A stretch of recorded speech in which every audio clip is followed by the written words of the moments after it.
Caros amigos da nossa Associação Espírita Chico Xavier, mais uma vez nos encontramos nesse canal de comunicação para estudarmos um pouco da doutrina espírita.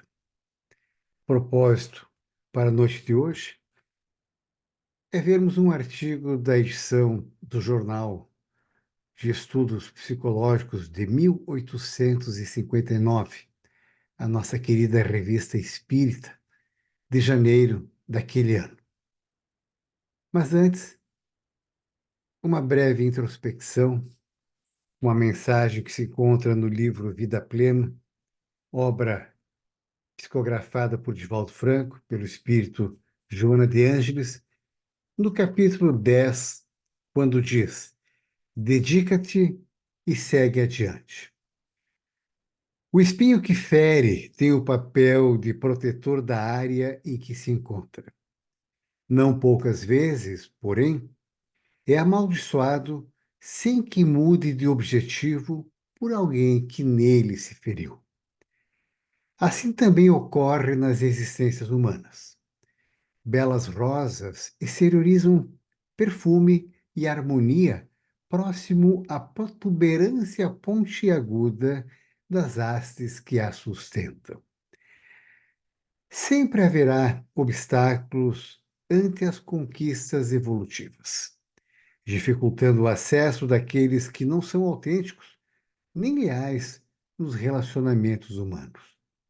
Não faltarão, portanto, asperezas e desafios na senda que percorreres, se fores fiel ao teu objetivo. De igual maneira, existem aqueles indivíduos que, não podendo competir contigo na área do bem, invejam o teu êxito e, por isso, estão na posição de espinhos perversos para testar a tua lealdade ao ideal que abraças. Resta-nos rezarmos por eles. Então, com essa mensagem de Joana de Ângeles, vamos começar o nosso estudo de hoje, onde eu busquei como fonte de referência essa revista, Espiritismo em Revista, perdão, esse livro, de Fabiane de Souza, chamado Espiritismo em Revista, livro distribuído pela Félix Editora. Nesse livro, então, em determinado momento, ele aborda, como eu já antecipei, a Revista Espírita do ano de 1859, do mês de janeiro. Isso significa um texto escrito há 165 anos. Nesse texto, ele nos traz, o autor, algumas informações sobre Adrien, um médium vidente. É muito comum no espiritismo, ou em qualquer outra área da filosofia, da história, termos conhecimento de personagens importantes, personagens de destaque. Mas sempre há entre todos esses aqueles que, no seu anonimato, também contribuem para a formação, para o conhecimento. E Adrien, então, era um médium que a gente pouco ouviu falar, ou quase nunca tem ouvido falar, mas ele era um médium que serviu para corroborar muito das coisas que a doutrina espírita vinha trazendo. Aqui Kardec escreve que desde a publicação de um artigo sobre esse médium vidente, o Sr. Adrien, grande número de fatos nos são comunicados, confirmando nossa opinião de que essa faculdade, a da vidência mediúnica, é mais comum do que se pensa. Então, Kardec havia escrito um artigo sobre esse médium, sobre esse homem, e a partir dali muitas pessoas deram seus depoimentos de quantos fatos mediúnicos viram o Sr. Adrien manifestar. E Kardec diz que o fenômeno das aparições é hoje um fato comprovado. E podemos dizer frequentemente, sem falar dos numerosos exemplos oferecidos pela história, tanto profana como pelas Sagradas Escrituras.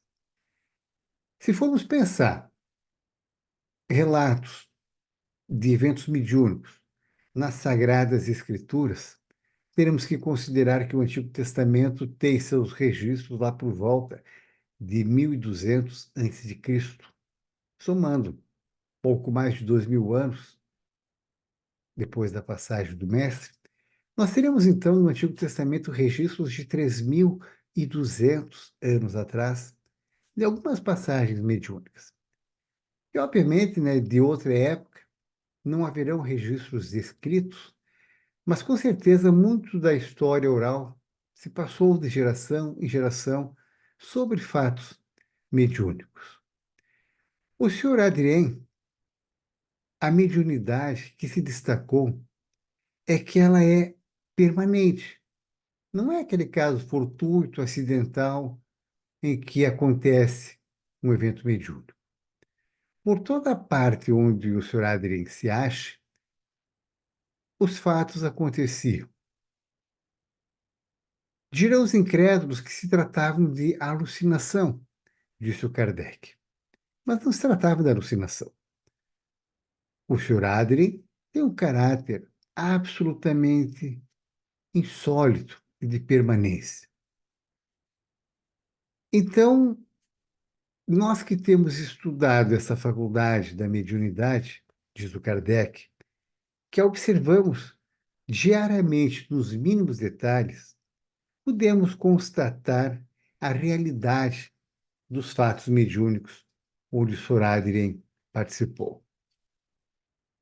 O Sr. Adrien nos inicia na causa de tais efeitos porque os vê produzir e vai muito além daquilo que nos fere os sentidos.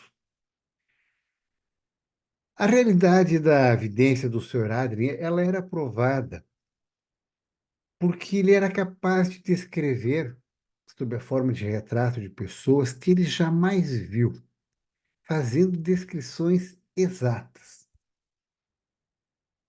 Seguramente, quando ele descreve com minúcia, com os mínimos traços, detalhes de um parente ou de um amigo que foi invocado por seu intermédio, Kardec diz que tinha certeza que o Sr. Adrien via aquela pessoa e descrevia o que estava vendo, porque havia muita precisão nos detalhes que ele dizia. Só que aí entram, então, aquelas pessoas que refutam isso, não acreditando. E o Kardec reconhece que nem sempre os retratos do Sr. Adrien eram infalíveis. Para compreender esse fato, devemos perceber de que, já estudado pela doutrina espírita, as diversas formas como os espíritos se manifestam. Essa forma depende do perispírito, cuja natureza essencialmente flexível se presta a todas as modificações que lhe queira dar o espírito. Deixando o envoltório material, o espírito leva consigo o seu envoltório etéreo, que constitui uma outra espécie de seu corpo. Em seu estado normal, esse corpo tem uma forma humana, mas não calcada no traço sobre aquele que ficou. O que Kardec quer nos dizer aqui? De que o espírito pode moldar seu perispírito, modificando a feição com que aparece. Eu me lembro de ter lido um livro espírita onde o filho, em desdobramento, se comunicava já com o pai desencarnado. Mas ele aparecia para aquele pai desencarnado ainda nas feições de adolescente, que foi quando o pai morreu. Se ele aparecesse nas feições atuais já de um homem de mais idade, talvez o pai tivesse dificuldade em reconhecê-lo. Então, essa moldagem que se dá ao espírito, o perispírito, né, dá essa moldagem, é para que facilite a comunicação, a identificação. Nós podemos buscar, e eu anotei aqui no livro dos médiuns, vamos ver aqui na minha edição, página 93, número 104, uma referência à forma como os espíritos se manifestam. 104. Isso no capítulo 6, né, na segunda parte, onde se diz ensaio teórico sobre as aparições. O espírito quer ou pode aparecer revestido algumas vezes de uma forma ainda mais nítida, tendo todas as aparências de um corpo sólido, a ponto de produzir uma ilusão completa e fazer crer que se está diante de um ser corporal. Em alguns casos, enfim, e sob o império de certas circunstâncias, a tangibilidade, a possibilidade de tocar esse espírito pode tornar-se real, querendo dizer que se pode tocá-lo, apalpar, sentir até mesmo uma resistência, ou mesmo um calor, como se fosse parte de um corpo vivo. Então, aqui no número 104 do ensaio teórico sobre as aparições, deixa claro que o espírito pode aparecer revestido de uma forma mais nítida. Então, isso é apenas para reforçar aqueles que contestavam as descrições do Sr. Adrien, que quando às vezes não eram tão claras, tão perfeitas, porque não dependia tão somente dele olhar e ver o espírito. Dependia também da forma como o espírito se apresentava a ele. Então, Kardec continua nos dizendo que lidar com o espírito não é lidar com matéria inerte, não é lidar com coisas. Lidar com o espírito é lidar com inteligências que possuem o livre-arbítrio e que, consequentemente, não podem ser submetidas ao nosso capricho, às nossas ordens, e nem nós podemos fazê-los agir de acordo com a nossa vontade, como se movêssemos um pêndulo, nos diz Kardec. E ele ainda nos alerta que toda vez que quisermos tomar nossas ciências exatas, essa que nós já dominamos, ainda que parcialmente, conhecemos como método científico, que mesmo que a gente queira utilizá-las para tentarmos compreender as manifestações espírita, poderemos nos extraviar, nos perder. E ele faz uma comparação muito interessante. É como quando um músico quisesse olhar para uma estrutura de uma ponte, uma estrutura de uma arquitetura, sob um ponto de vista musical. Ali é uma estrutura de engenharia. Como é que se explicaria essa estrutura com o conhecimento de um músico, por exemplo? Não seria a ciência mais adequada para dar essa explicação? E é isso que Kardec está nos dizendo, que às vezes as pessoas se perdem porque tentam explicar o espiritismo com um argumento, um fundamento que não condiz com a realidade. E Kardec vai adiante. Revela-nos o espiritismo uma nova ordem de ideias, de novas forças, de novos elementos, de fenômenos que absolutamente não se baseiam naquilo que conhecemos. Eu vou repetir porque aqui está a base do que eu estou trazendo hoje.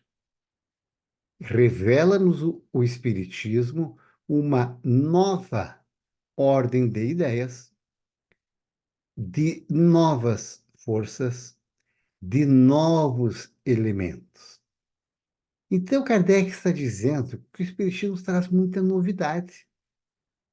Se quisermos olhar para o Espiritismo com o conhecimento da época, com o conhecimento que vem sendo trazido secularmente, teríamos muita dificuldade em compreendê-lo. Saibamos, pois, continua, a fim de julgá-lo, despojar-nos de nossos preconceitos e de qualquer ideia preconcebida. Sobretudo, compenetremo-nos dessa verdade. Fora daquilo que conhecemos, pode existir algo mais. E nos alerta, se não quisermos cair no absurdo do nosso orgulho de acreditar que Deus não tenha mais segredos para nós. Então, aqui Kardec nos orienta que é preciso um olhar novo para compreendermos o Espiritismo. E aqui, então, na obra que eu tomei por referência, Espiritismo em Revista, de Fabian de Souza, ele começa a trazer uma comparação muito interessante aqui. Ele faz uma ligação com um termo bíblico. Ele traz uma citação de Mateus, capítulo 9, versículo 16 e 17, que certamente é uma passagem conhecida de muitos de nós. Está lá em Mateus. Ninguém põe remendo de pano novo em roupa velha, porque o remendo repuxa a roupa e o rasguel fica maior ainda. Também não se põe vinho novo em odres velhos, senão os odres se arrebentam, o vinho se derrama e os odres se perdem. Mas vinho novo se põe em odres novos, e assim os dois se conservam. Está lá em Mateus, capítulo 9, versículos 16 e 17. Quando Kardec diz, então, acabei de trazer para vocês aqui, que é preciso uma nova forma de olhar o Espiritismo, né? Uma nova ordem de ideias, de novas forças, de novos elementos. Kardec está dizendo que é para pararmos de querer colocar vinho novo em odres velhos. Um conceito novo para a época, como o Espiritismo, se formalizando como uma filosofia, como uma ciência, porque já sabemos e acabamos de dizer, as manifestações espíritas, mediúnicas, sempre existiram há milênios. Mas Kardec quer dizer que para compreendermos aquilo que ele codificou como doutrina espírita, é preciso estarmos abertos ao novo. E daí, então, o autor Fabiano de Souza, nesse texto, traz essa referência a Mateus 9, versículos 16 e 17. Ninguém põe remendo de pano novo em roupa velha. O que é novo, vamos colocar no novo. Porque se colocarmos algo novo naquilo que está velho, é óbvio, tornamos aquilo que está novo em velho. E se estiver estragado, estraga também. Vinho novo precisa de um vasilhame novo. Numa roupa nova, vamos colocar um remendo novo. Então, aquilo que o mestre está dando nessa mensagem lá em Mateus, como uma comparação proverbial, é para nos ensinar como devemos nos acolher no reino de Deus. É como se disséssemos: desculpe se a minha mentalidade é velha, se os meus conceitos estão velhos e arcaicos. Ele quer dizer que ele não está desprezando o que é velho. Ele simplesmente está dizendo que tudo precisa ser renovado, revisto, revisado, para que seja sempre atualizado. Nunca desprezando, mas renovando. E assim, a graça de Deus vai ser em nós sempre nova. Então, é com esse olhar que Kardec propõe de buscar o novo, de aceitar o novo, de estudar o novo, que nós poderemos compreender muito mais claramente a doutrina espírita. Até porque muitas pessoas se apegam ao passado, a alguma situação, àquilo que aprenderam e de repente não querem aprender mais nada de novo. Não se abrem para ampliar o que aprenderam. Como é frequente ouvirmos de algumas pessoas a frase do tipo: "Ah, no meu tempo", como se o meu tempo ficou cristalizado lá atrás.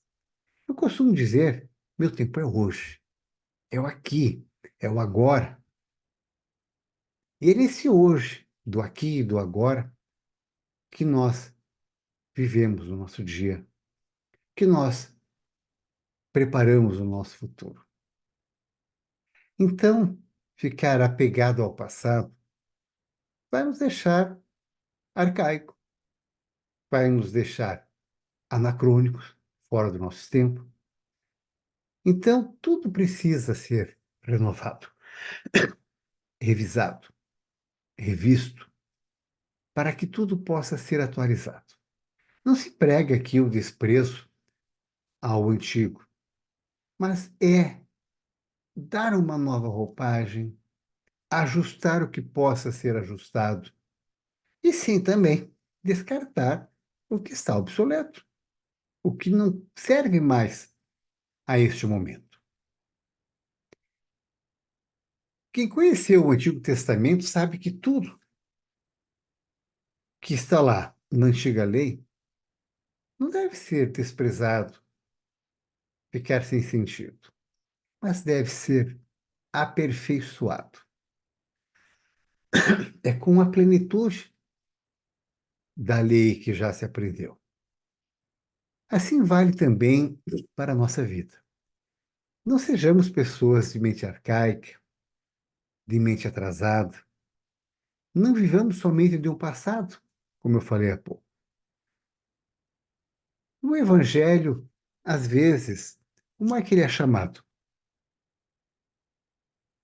A Boa Nova. Então, é nesse sentido da chegada da Boa Nova, dos novos ventos, dos novos rumos, daquilo que pode nos transformar. A Boa Nova de Jesus não ficou somente no passado. E se considerarmos os dias de hoje, nós aprendemos tanto com as pessoas que estão à nossa volta, que às vezes sequer reconhecemos ou damos valor a elas.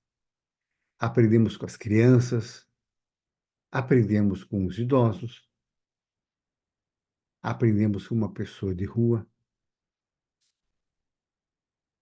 com aquelas pessoas que até mesmo temos algum tipo de rejeição, de ojeriza, mas podemos aprender com todos, porque aí está um exercício de humildade, um exercício de quem quer crescer moralmente.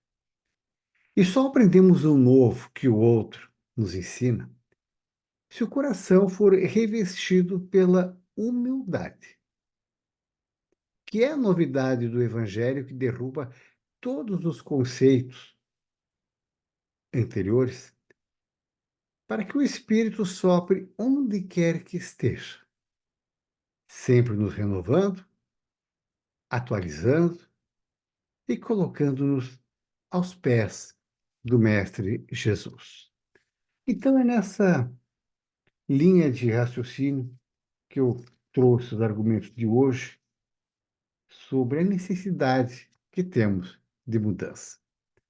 Se pensarmos na ciência, na teoria da evolução das espécies, do Darwin, ele vai nos afirmar que muitas espécies se modificaram por uma necessidade de adaptação. Aliás, muitas não, todas as espécies se modificaram por uma necessidade de adaptação para enfrentar as mudanças que vinham ocorrendo.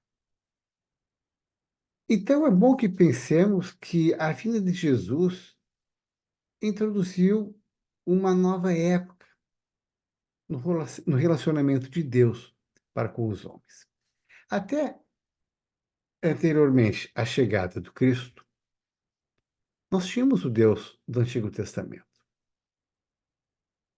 E o que se está propondo aqui é essa reflexão de que a chegada do Cristo, a chegada de Jesus, nos faz uma aproximação com Deus de forma diferente. Ocorre com isso uma mudança. E é importante que a gente tenha por princípio de que Jesus não é para ficar apenas em letras lá na Bíblia.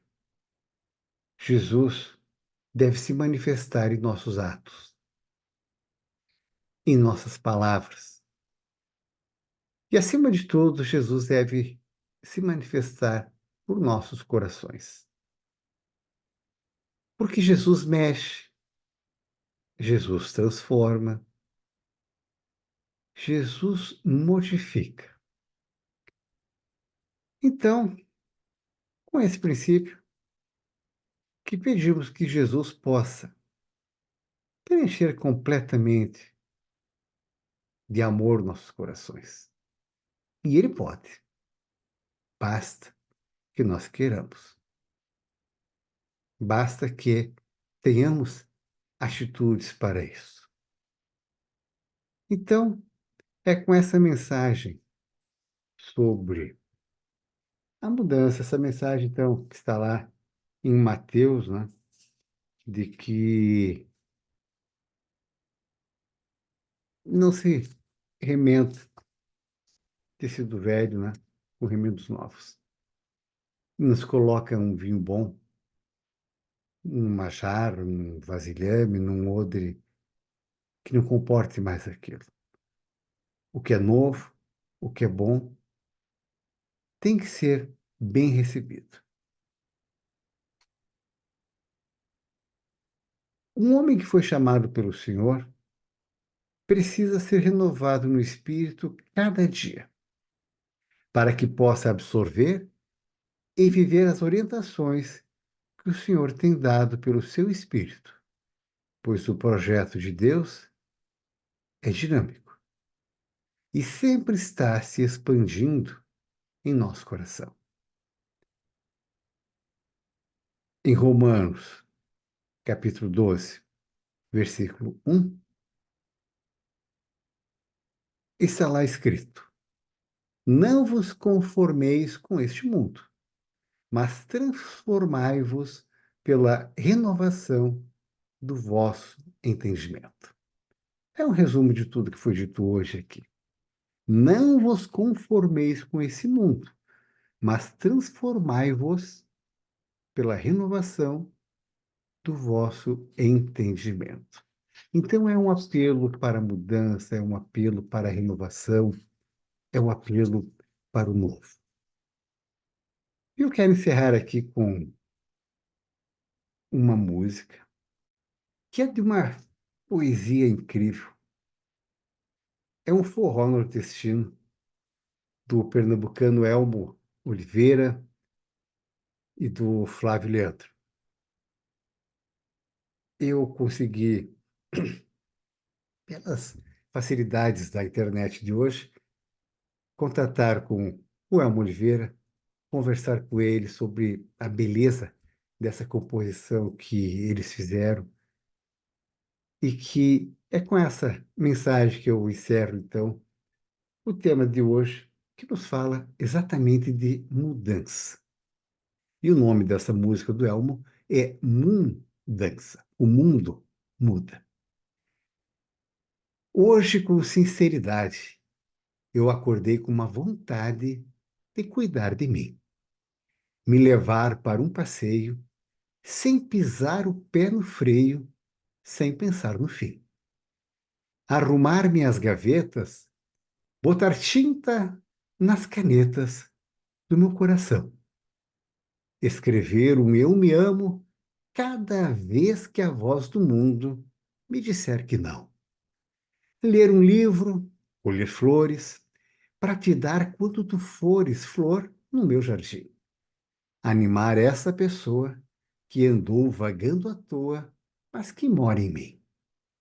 Quando eu mudo, o mundo muda. Cai na minha dança. Se eu mexo no meu mundo, o resto se balança. Muda tudo, o tempo todo, feito uma criança. O que não muda nesse mundo é somente a mudança.